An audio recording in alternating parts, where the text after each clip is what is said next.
2 साल में जारी की गई 132 करोड़ की राशि और कांग्रेस सरकार के दौरान ये योजना जारी की गई थी। खेल एवं युवा कल्याण विभाग ने आदेश जारी किया है। सीएम विष्णुदेव साय का यह एक्शन। राजीव युवा मैदान क्लबों को दी जाने वाली खर्च पर प्रतिबंध लगा दिया गया है। तो 2 साल में 132 करोड़ की राशि जारी की गई है। तो कांग्रेस सरकार के दौरान यह योजना निकाली गई थी। इस पर अब मुख्यमंत्री विष्णुदेव साय ने प्रतिबंध लगा दिया है। खेल एवं युवा कल्याण विभाग ने यह आदेश जारी किया है।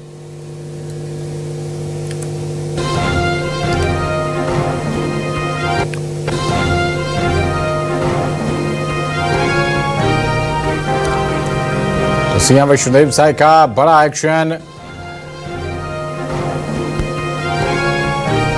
तस्वीरें आपकी स्क्रीन पर हैं।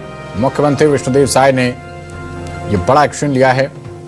राजीव युवा मैदान क्लबों को दी जाने वाले खर्च पर प्रतिबंध लगा दिया है। खबर पर ज्यादा जानकारी के साथ हमारे रेजिडेंट एडिटर आशीष तिवारी जुड़ रहे हैं।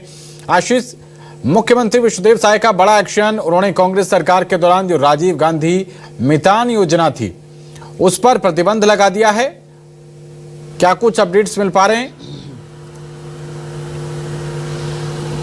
देखिए, जब बीजेपी सरकार में नहीं थी तब भी बीजेपी राजीव गांधी मैदान क्लब योजना जो कांग्रेस की पिछली सरकार ने शुरू की थी उसे लेकर सवाल तब भी उठाया था और ये कहा था कि सरकारी योजना के नाम पर कांग्रेस के लोगों को ही डायरेक्ट बेनिफिट स्कीम के तहत पैसा देने की एक तरीके की कवायद है और कांग्रेस इससे अपने ही कैडर के लोगों को आर्थिक तौर पर समृद्ध कर रही है। ये पुराना बीजेपी का आरोप है, लेकिन चूंकि सत्ता में बीजेपी काबिज हो चुकी है इसलिए बीजेपी ने एक बड़ा एक्शन लिया है। बीजेपी सरकार ने विष्णुदेव साय जो कि मुख्यमंत्री हैं उनके निर्देश पर इस योजना को पूरी तरीके से फिलहाल बंद कर दिया गया है। 2 सालों में 13,000 से ज्यादा जो क्लब तत्कालीन सरकार ने बनाए थे तकरीबन 132 करोड़ की एक राशि का ट्रांसफर किया गया था। यानी हर एक क्लब को हर 3 महीने में 25,000 रुपए की आर्थिक सहायता तत्कालीन भूपेश बघेल सरकार करती थी और ये माना जा रहा था कि राजीव मैदान क्लब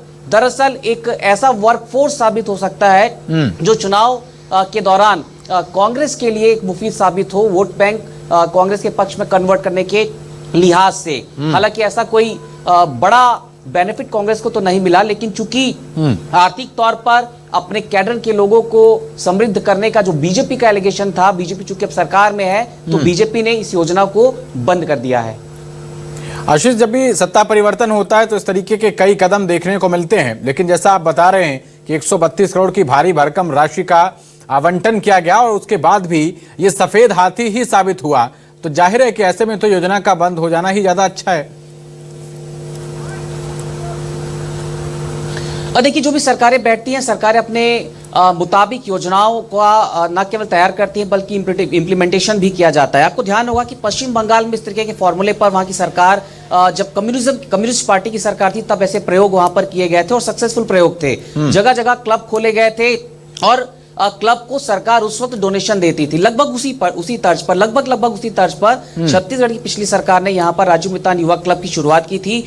सरकार का मकसद ये था कि क्लब के जरिए जो सांस्कृतिक तौर पर राज्य की जो परंपराएं हैं उन्हें लोगों तक पहुंचाना, सरकार की योजनाओं को जमीन पर लेकर जाना, उसका प्रचार प्रसार करना, ये एक तरीके से सरकार ने प्रयोग किया था। लेकिन छत्तीसगढ़ में पश्चिम बंगाल का जो फॉर्मूला था वो सक्सेस होता नजर नहीं आया, क्योंकि आर्थिक तौर पर एक बड़ा खजाना राज्य सरकार के कोष से जा रहा था।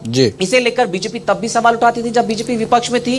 अब चूंकि बीजेपी ने सत्ता में आने के पहले अपने तमाम मैनिफेस्टो में इस तरीके के कई बड़े वादे किए थे, तो ये कह सकते हैं कि बीजेपी ने अपनी पुरानी कही हुई बातों पर अमल करना शुरू कर दिया और न केवल इकलौती योजना होगी, आप मानकर चलिए कि उन तमाम योजनाओं को बीजेपी की सरकार आइडेंटिफाइड करेगी जिससे कांग्रेस की सरकार ने खास मकसद से शुरू किया था। हालांकि ये एक शुरुआत के तौर पर देखा जा रहा है, आने वाले दिनों में मुमकिन है कि बीजेपी की सरकार ऐसी कई योजनाओं को शट डाउन कर दे। चलिए, बहुत शुक्रिया आशीष आपका इस अहम जानकारी के लिए।